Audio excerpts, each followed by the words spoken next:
Good day, everybody. This is Doug, the Modeling Hermit, and I am back with another section on the 1978 Dodge D100 pickup that is going to become a little bit bigger thing. It's going to become a race car hauler, and not only a race car hauler, but a crew cab race car hauler. And I have been working on that level. We have so far, we can get this thing to come down here just a little bit. There we go. Now where's my pointer? I have the splice pieces in here. What was going on in my head, I don't know. I've got the doors on the crew cab come together right there and just simply come together. And for some reason, I cut this short and made a line there that I didn't need. And now I've got to get all that smoothed and sanded out. So if you're doing this, make sure that you cut that so that you can use that door line there. It's going to make it a lot easier. This section here, I've got that cut. I've got it filled. Everything came out pretty smooth on that. Even this here came out pretty good. I'm not too displeased with it. I do have to do a little trim around the window here to reshape the window a little bit. Other than that, the body has come out good. I'm real pleased with the body. My next thing is going to be the chassis. And I will be finding it. There it is. Okay, so I have the front section of the chassis marked here. And then this gets cut away from it. The second portion of the second chassis gets a cut right there. And now that gets kept together. That's going to be for my rear door section. This is where the front door goes. Section goes. This goes to the rear door. And then this piece and this piece will then be for the ramp section. How that's going to be cut up and such, I don't know yet. That's a me problem when I get to it. So anyway, so those two, like I said, this sticks together with the back, for the back seat area. And now that's an interesting thing in itself. The back seat. Okay, I had this thing. There we go. I had my front seat area here. And this is my back seat area. I was going to do a thing where I made a cut along this line and did some reforming, cutting in there and such. And I can show you where I was going to cut. All that line there, I was going to cut all that out.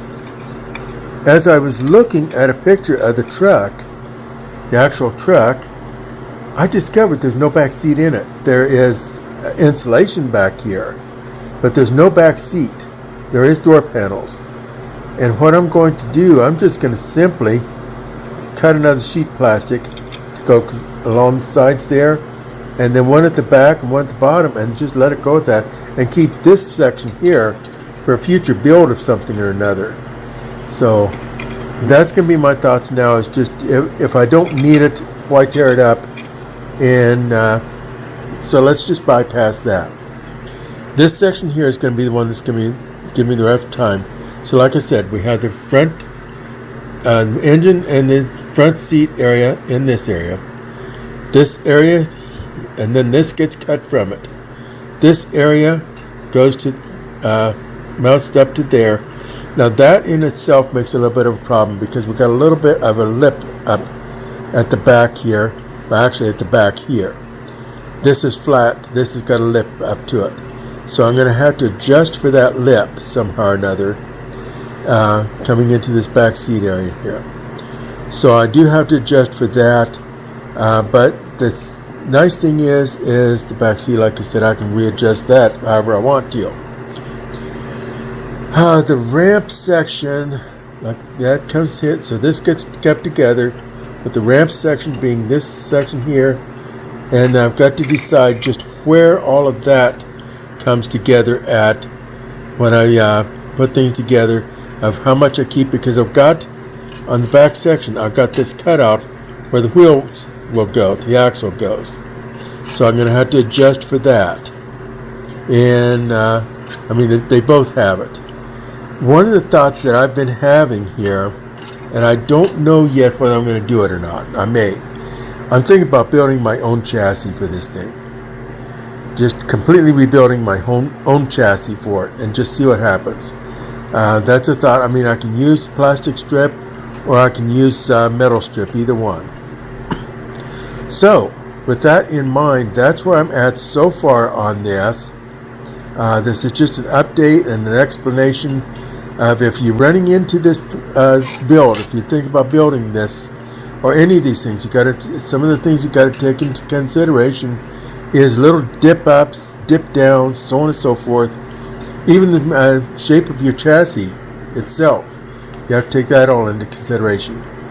And that's my next thing that I'm going to be running into, and I'll let you know how we come out on that on the next video. And at this point right now, this is what I've got. Like I said, I've got that put together.